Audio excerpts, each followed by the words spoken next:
Everyone believed TWA Flight 800 was brought down by a bomb or a missile. They were wrong.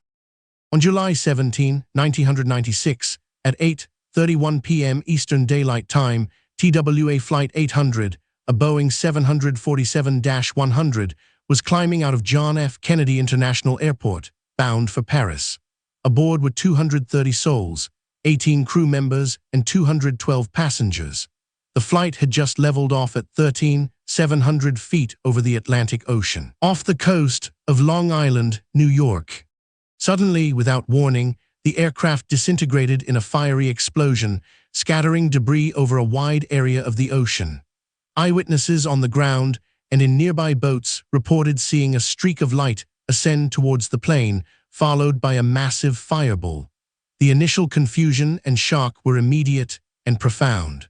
For the first few days, the prevailing theories centered on external forces. Terrorism was a strong suspect, given the recent history of similar attacks. The possibility of a stray missile strike also gained traction, fueling intense speculation and a swift, comprehensive federal investigation. The National Transportation Safety Board, or NTSB, immediately launched what would become one of the most extensive and expensive aviation accident investigations in history. Over the next 2 years, hundreds of investigators and specialists worked tirelessly, meticulously recovering nearly all of the aircraft's pieces from the ocean floor. This monumental task involved using sonar, remotely operated vehicles, and even Navy ships. The recovered debris was painstakingly reconstructed in a hangar in Calverton, New York, a morbid jigsaw puzzle that slowly began to reveal the sequence of events leading to the catastrophe. As the investigation progressed, the focus shifted away from external causes. No evidence of explosive residue from a bomb or a missile was found on the wreckage.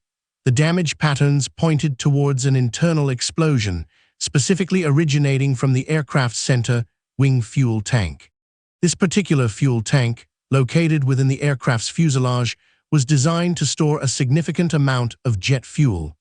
Unlike the wing tanks, which are often cooled by the air flowing over the wings, the center wing tank is largely uninsulated, susceptible to heat transfer from air conditioning packs directly beneath it. On the night of the accident, TWA Flight 800 had experienced a delay on the ground at JFK. This meant the air conditioning units had been running for an extended period, continuously warming the fuel in the center wing tank. The ambient air temperature that day was also unusually high for July. The NTSB concluded that the most probable cause of the explosion was a spark igniting the flammable fuel-air vapor mixture in the center wing fuel tank. But where did this spark come from? This was the critical question that required a deeper dive into the 747 design. The Boeing 747, a marvel of engineering when it debuted in 1969, was designed without nitrogen-inerting systems for its fuel tanks. These systems introduce nitrogen gas into the fuel tank, reducing the oxygen content and making the fuel-air mixture too lean to ignite. At the time of the 747 design, the prevailing understanding was that jet fuel, specifically Jet A, was not easily ignitable in commercial aircraft fuel tanks. The fuel itself wasn't the primary concern, but rather the highly volatile vapors that accumulate above it. The NTSB investigation honed in on the aircraft's electrical wiring, specifically the Fuel Quantity Indication System, or FQIS, wiring that ran through the center wing tank. Evidence suggested a short circuit in these wires was the most likely ignition source. A manufacturing defect in the wiring, coupled with the age of the aircraft and the cumulative stress on its systems, could have led to a breach in insulation. This allowed a high-voltage surge, potentially from an external source or a fault within the system, to arc into the fuel tank. The NTSB final report detailed this chain of events. An overheated center wing tank created a flammable vapor mixture, and a short circuit in the FQIS wiring provided the ignition source. This combination, a fatal flaw in the 747 original design, proved catastrophic. The findings were met with some controversy. Some conspiracy theories persisted, fueled by the initial eyewitness accounts of a streak of light. However, extensive analysis of radar data and debris patterns ultimately discredited these alternative theories.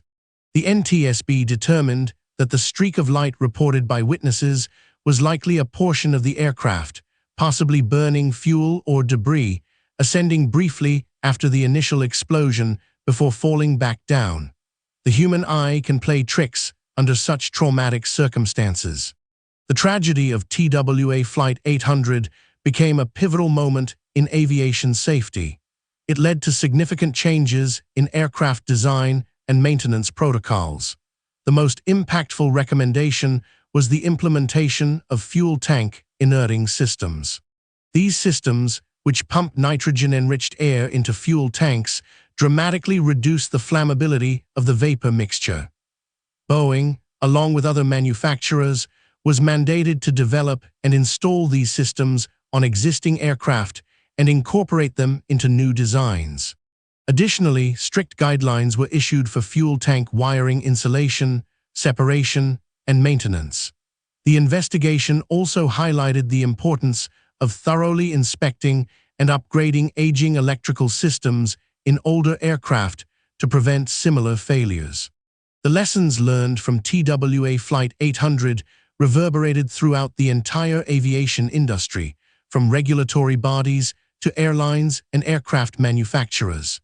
It underscored the critical importance of understanding and mitigating every potential risk, no matter how remote it might seem. While the immediate cause was a spark in a fuel tank, the underlying issue was a confluence of factors: the inherent design of the center wing tank, the warming effect of the air conditioning, and a latent electrical flaw. It was a perfect, devastating storm of engineering oversights. The 230 lives lost on TWA Flight 800 serve as a solemn reminder of the continuous pursuit of safety in aviation. Every accident, every investigation contributes to a safer sky for millions of passengers each day, often at an incalculable cost. Explore another catastrophic engineering failure that changed an entire industry.